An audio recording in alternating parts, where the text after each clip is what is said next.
Future editing Rager here. Just want to call out a couple of things. Firstly, the thumbnail looks a lot worse than what I thought it did initially, so don't hate on it or anything like that. It's not intentional. I do think the delay is a good thing. Secondly, CapCut has been refusing to work for me now for a few days now. I wanted to get this out actually on Saturday, but I couldn't finish it. So I am now using DaVinci Resolve. I've never used it before. So if the sound is too loud or something doesn't quite feel right, let me know. But also do bear with me because I'm still learning the software. Anyway, with that out the way, jump into the video. No, the thumbnail is not clickbait. And no, I'm not trying to shit on anyone either. We're back on nights, boys and girls. Simon did a stream last Friday for 3 hours doing some summons. There was a fair bit of information shared in that. And we've gone back to our detective roots. We've collated it all in an evidence folder, which I'm going to present to you in a much shorter time than 3 hours. So without further ado, let's get into it. Hello everyone, Ragewood here, back with another Godforge video. It is miserable outside, but we're wearing a hat because my barber's on a cruise for another 2 weeks, and it's quite frankly a mess. Not that you needed to know about that. As we mentioned in today's video, we're going to be covering all the highlights from Simon's stream. Whenever Simon does a stream, you know that there are going to be lots of leaks and information dropped. And yes, I have collated it all for you in a manageable, digestible video. We hope, by the time the recording ends. So what I'm going to do is I'm going to, in the timestamps down below, put what we're going to cover. But I'm also going to timestamp the point in the stream that it was as well. So if you want to go watch it in its entirety, digest it all, then you can do so at your leisure. I'm okay with asking now, and it seems to be working each time. No puppies died in the making of the last video or this one, but if you haven't already and you like what you're seeing here and what we're talking about, please hit that sub button down below. It means a lot. I would love to get to 2K before EA launches. I said that back at Christmas when I dropped the first one, and we've had 500 since then. So long may it continue. Let's try and break that 2K barrier. So we will start with point number 1, and that is a look at the Kronos fight once again. Loser probably gets to throw up in the toilet. Oh, I've definitely showed too much, actually. I didn't know that was it already. Damn. God. Oh, man. So there we are. Not too much to go off. I did sort of slow it down when I was watching sort of the animation to see if there was anything we could sort of deduce from the ability. Maybe it's like a poison or something. But unfortunately, nothing's popped up because it's obviously not been fully implemented. But still very cool to see. Very nice visuals and aesthetics there. And then, unfortunately, the boss fades out. So nothing we can deduce from it yet. But it's certainly looking cool. And I certainly enjoyed seeing it there. So that was one thing that came up. It also appeared at sort of 42 minutes, 50 seconds. This is sort of about 12 and a half minutes into the stream. Now, the next thing that sort of dropped is probably the reason why you clicked this video. Early access March. We're like, we don't have a definite date, Bisons. So March, April. It was February, March. It's definitely not February. March, April is what we're looking at. So, but we'll launch the game when we think it's ready to be launched. And we actually, so for those who've been following, we did the tech test recently, and we had some stuff that we just had to fix that came out of that work. So a tech test and a pen test, it kind of like says, are there ways that people could hack your game? And unfortunately, the answer was, yeah, there are some ways which we have to fix. So that goes on to like the dev list, and yeah. But don't worry, we'll launch it as soon as we think it's good enough to be launched, and we'll keep you up to date as best we can. So there we are, folks. It's been pushed back to sort of from February, March to March, April. Now, considering there's been a little bit of, I don't want to say radio silence, that's wrong, but maybe not as much clarity on dates. seeing as we are now in February, I imagined that this might be the case, and Simon did confirm it. Now, obviously, not everyone was in that stream, which is why I'm raising it here today. Though I expect we might get something in the next Tuesday video. But yeah, ultimately, the results of the tech test said that there were weaknesses within the game and it could be hacked. I personally don't want my account hacked. I'm sure you guys don't want it either. So there is delay for that reason by the sounds of it. The stream was very positive, same as me, in that take as much time as they need to put the game out. I personally wouldn't want them to rush it out in March, but as a result, we miss half of the cool things that have been alluded to. I would rather they go all the way up till June, July, to be honest, if it meant we get everything that you would expect from a game like this. Obviously, let me know your thoughts down below. But yeah, that was one thing I wanted to mention. He also talks about it, and that's 31 minutes 15 that was sort of brought up. He also talks about it at the 3 hour mark and 3 hours 2, which we'll just fast forward to now, just so you can hear the little tidbits he had to say on that. A bunch of work to do though. Here's the thing, like we're close to being able to. We could launch the game and you'd have fun, but there's still a bunch of like optimization, polishing, all that type of stuff to do. So still quite a lot to do. At the moment, we're still in development, but like a couple of months out from release. So yeah, still in development, a couple of months out from release. We'll come on to this bit in a moment. We're at the 1st of February at the time of recording this video, so it is looking like April, but even then, it might get pushed back. We don't know. They will obviously fill us in as and when. So that is the one downside to this stream out of the way. Now let's look at some of the other tidbits. Yeah. Initiative Down's useful for a boss for sure. There we are, very short and sweet, that particular one. Called an Anubis. They were looking at his kit, and as you saw, Simon mentioned that Initiative Down is going to be key for a boss. Now, who that boss is, he doesn't say, unfortunately, and that's fine. But it's definitely very interesting to think about some of these heroes that have Initiative Down, maybe not a lot else in their kit, and myself and other CCs probably aren't that hot on, all of a sudden perhaps are going to shine. Now, Anubis has it on his core, but there is one person that has it on basic. And that person is a Na'vi. Now, she's still work in progress. This card hasn't updated at the time of recording this. But, assuming she doesn't change too much, having Initiative Down on the basic for whatever this boss encounter is going to be quite key. So, I've looked at her kit for a while and presumed it's for some sort of encounter, a bit like Metzli with her max HP.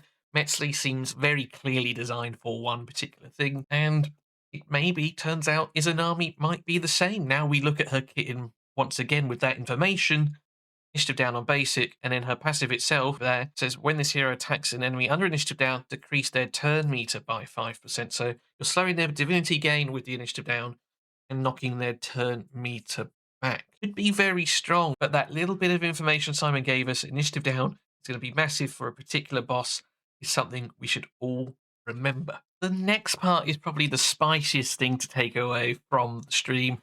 We got an Eternal Hero kit review, or reveal rather, and that hero was Chernobog. Let's take a look at what Simon shows us. I will pause it throughout to let you know my thoughts. Yeah, Belobog's looking cool.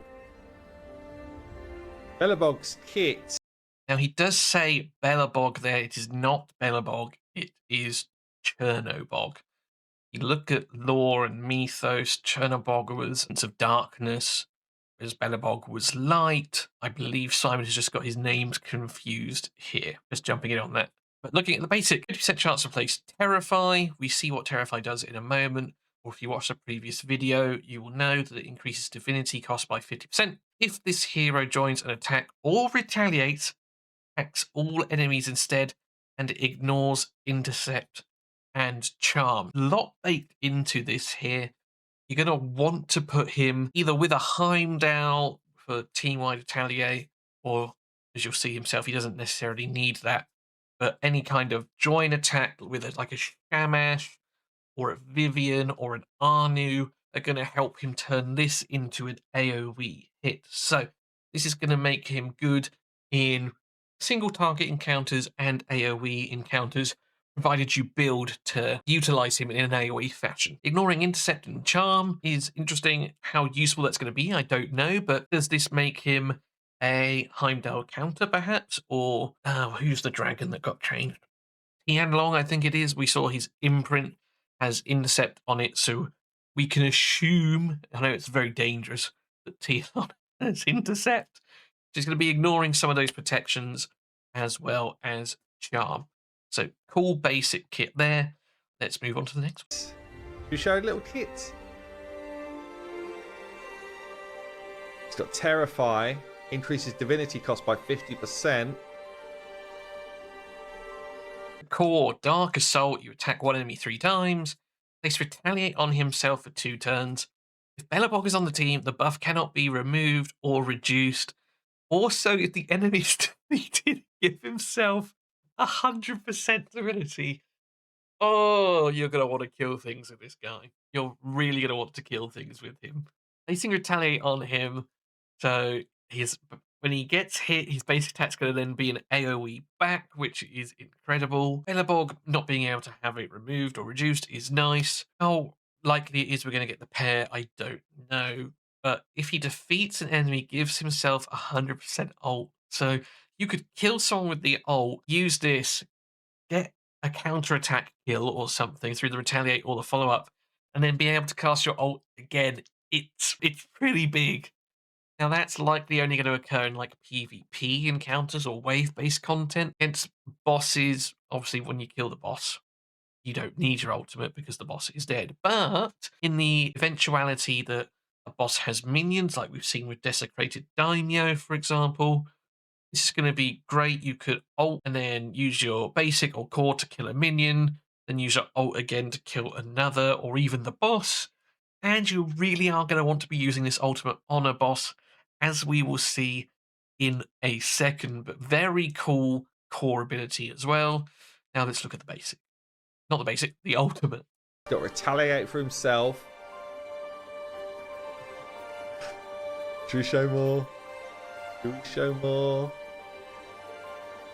Then the ultimate Extinguished Light. You attack one enemy 3 times. So he's got 2 triple hitters and then single target, potentially AoE on the basics. So that's pretty cool. Means like Mjolnir, for example, might work quite well on him. Possibly something to consider. Now, obviously, we can't pick Chernobog from the minigame, so you having that information doesn't necessarily matter, but something to bear in mind. If the target's max HP is greater than this hero, he will do an additional 5% max HP damage. So this does give him PvE value, even though you're not going to get the ultimate as often, perhaps. Getting max HP damage is big. It's very big. Then if his target's max HP is lower than this hero's, each hit will always strong hit. That is nice. They've sort of tried to push the strong hits ethos, I suppose the word, with the likes of Mulan and Ares. And Simon even said in this stream that perhaps, likes of myself, he didn't call me out directly, but with the likes of Mulan and not quite realizing how potent strong hits could be. So perhaps I'm wrong with Mulan being my bottom right now. Even that being said, if he's a brawler, this makes more sense because you would build him with max HP. If he's a slayer, how often are you going to have a higher max HP? I don't know. So we're going to perhaps have to build HP into his kit, even though the multipliers aren't scaling from it, just to perhaps get this. Alternatively, we don't know the base stats. If the base stats are naturally higher than common slayers that we might see, think of one, for example, Hell or Wukong, then this will have some use case. How often we're going to see this second part, I don't know. We'll wait and see. But certainly in boss fights, this is massive. And there's Banish somewhere. That we don't see it in there. We see Banish here. So I'm wondering whether this is part of an awakening. Who knows? But interesting to see that potentially he's going to block revive too, which is cool. Lastly, then let's look at the passive. Triple hitter. If the target's max HP is greater than this hero, each hit will inflict an additional 5% of the target's max HP. Ouch! It's big. It's absolutely humongous. Absolutely humongous.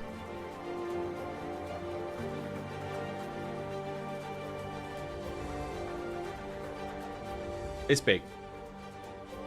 What's his passive? What's his passive? He's about to ask. Well, you can see it here. Imposing presence. After he joins an attack, gains an extra turn, or retaliates, this hero's next ability will ignore defense and ignore shield, barrier, immortal, ward, and defense up. This is the kind of thing that you sort of expect from like Ares. Now, Ares does have some of it, not quite this much. And I suppose that is warranted because Chernobog here is an eternal. Ares is a red, green, blue unit. Strength. That's the one. He's a strength red unit. This is huge, right? After this hero joins an attack, gains an extra turn, or retaliates. That's me. So he's got retaliate in his kit. So it's going to be AoE. What I don't know is, well, I say what I don't know. What I presume is going to happen is it doesn't count the attack that you retaliate with. It'll be the one after it. So retaliate is triggered. He'll attack with his basic. And the next ability he uses, whether that is his core, whether that is his basic or his ultimate, will then have the defense ignore. That's how I presume it's going to work, and it won't physically count the moment you retaliate or join an attack. Extra turn part, how often that's going to happen, we don't know. We'll see. Was there a gear set or a weapon that gave us extra turns? I don't remember. But if there is, you know, it might come into play. This is a nutty passive, though. It's so strong. So yeah, there is Chernobog, one of the few Eternal Legendaries that we now know about. Obviously all subject to change, but very cool to see. Anyway, we've dwelled on him long enough. Let's go look at the other parts of the stream. So not going to sort of talk or play the video here because it's just really a screenshot here. You see Chronos Epoch, Threat and Time Seal. So this is obviously something to do with the Pantheon boss. What it means, we have no idea. Like threat level, I think back to World of Warcraft has like your tank wanted the highest threat for the enemies to attack you. Now we know there are some sort of callbacks and things from, or inspirations, I suppose is the better word, from games like World of Warcraft. So will it have a similar effect here?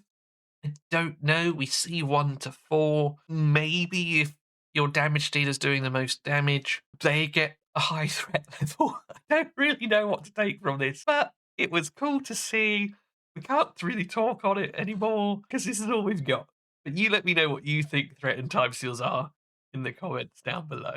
So then the next thing to point out, oh, by the way, I forgot to mention, so Chernobog was 2 hours, 7 minutes, 30 seconds.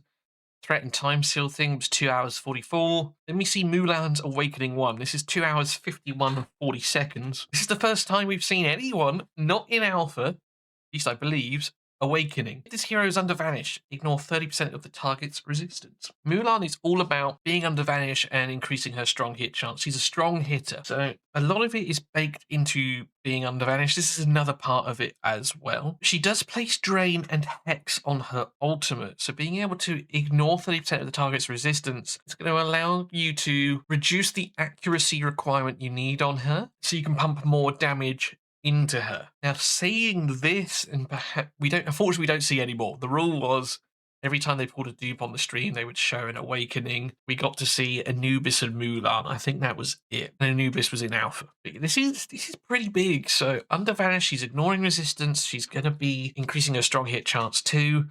She might be the strong hit champion, but this was definitely a fun one to see.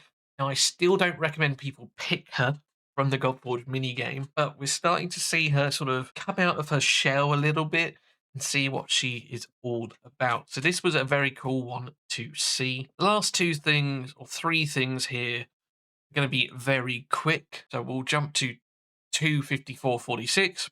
Bit of a gimmicky one, this one. You can play on Game Boy, I think. Game Boy? What point? Yeah, Game Boys don't work. So I thought that was kind of funny. Game Boy is confirmed. Put that in your diaries. Get out the old SPs and we'll start playing those. The other couple of things just to mention, Simon then goes to show us the universal inventory and some of the filtering that's there. Now, the thing that annoys me about Raid is that if you want to find items without speed, you can't do that. Now, looking here, we've got we had like an exclude button there. Let me see if I can just jump back quickly. We got exclude here. So I'm wondering if you click exclude and then speed, you can filter stuff that doesn't have speed. That would be really cool and innovative. Maybe that's the word, way to do some of the filtering as well and make it a lot better. I really liked that. I'll let it play. I'll leave it on mute. Obviously, you've got the sets as well. You can do all the usual stuff that you would expect. And then lastly, for today's video, we're going to jump to, that was 2 hours 59. 2 hours 59:43. Actually, we're basically almost there, so I'll just let it play through. We'd have to make our own optimizer if we're going to do that for this, which we probably will, honestly. So lastly, Simon just sort of, I guess, maybe semi-confirming that they are considering an optimizer now. Whether that is built into the game or whether that will be through the HH optimizer, we don't know. Good to see that it will come. I know for a long time they spoke about perhaps not doing it, at least early on, because it somewhat spoils the game in a way, gets rid of the exploration side of things, I guess. But clearly it's on their mind, so maybe something we can expect 6 months after launch, something like that. Who knows? So the last thing then, just to talk about quickly, is the stream asked us to see some of the epics. Simon went to show us some. Not all of them have been implemented, as you can see, but we got to look at some of the models in more detail, and some of them that aren't in fully still shared some details, and then we got to see Nezha in full. So he clicks on this lady right here, Burning Passion, nothing to show for it there. Hound of Duat has moved from Cunning to Eternal. That's something we noticed not long after Alpha, at least I did. This lady right here has basic with men. The fact that this is here makes me believe that programmed somewhere in the back end, Mend is there somewhere. Whether it's like Apollo, I doubt it. Apollo places Mend on everyone. Freya places it on the lowest HP, I think. So maybe we can expect something like that. A random ally, maybe similar to Isolde random ally. She may or may not be. But I expect that it's not going to be as strong as Apollo, and maybe something closer to Freya or Isolde. We do get to see, though, Nezha. It's looking pretty cool, if I'm being honest. So then here's basic triple hit, 35% chance to place Aether Burn. That's the one that rains divinity. And I think, does it also increase weak hit chance? Maybe. I know it definitely drains divinity. Core attack up for 3 turns. 3 turns is a long time. And then he AoE afterwards. If this hero's current HP is below 50%, this Phoenix on himself for 1 turn. That's kind of cool, giving him some survivability as well. And 3-turn attack up too is really big. Really big. And then Simon does go to the ultimate in a moment. There we are. So attacks 4 times at random. Don't like the random, but it isn't epic. And again, in single target encounters, it doesn't really matter. But yeah, each hit increases the turn meter of this hero by 5%. So 20% turn meter gains, pretty big, especially as you can use ultimates out of turn. So this might help you jump back in or sort of ahead of someone else's turn order, which is pretty cool. The enemies under Aether Burn ignore defense, so that's pretty big as well. Obviously, there is the caveat that it needs to be under Aether Burn. Slowly starting to see more heroes that do that now. Shamash obviously does it. Morgan Le Fay, I think, has it on her core as well. So if you're able to put it with one of those, he obviously has it on his basic too. But yeah, giving him some defense ignore. And he gains divinity when inflicting damage, and he gains an additional 15 if they're under Aether Burn. So potentially 45 divinity is the generator, maybe. Hitting 4 times here would give him, what's that, 180. Fairly low cost ultimate compared to what we've seen. So yeah, it seems pretty cool epic. And then the passive, lastly, Sacrificial Surge. At the start of this hero's turn, he sacrifices his own HP to increase the damage of his next attack by 30%. Cannot reduce HP below 1%, and he cannot reduce it if he is below 1. So 15% of your current, so you'll never kill yourself with this, which is cool to see. And all of a sudden, I'm thinking of other heroes this can be used on. And if I'm not mistaken, I think it was Gilgamesh, whose ultimate or his core dealt more damage the less HP that he had. So if you can get like this as an imprint, this might be something perfect to put on the likes of Gilgamesh. So yeah, that was the one epic that we got to see in its entirety as well. Obviously, this is dragged on for a little bit too, but definitely some cool info that we saw from the stream on Friday. Anyway, that is it for today's video. We're back on nights, we're back on the detective work. Thank you very much for watching. Don't forget to sub if you haven't. I'm going to just ask now, I've got used to it. Take care, look after yourselves, work hard, but as always, play harder. And I'll see you in another one soon. Cheers.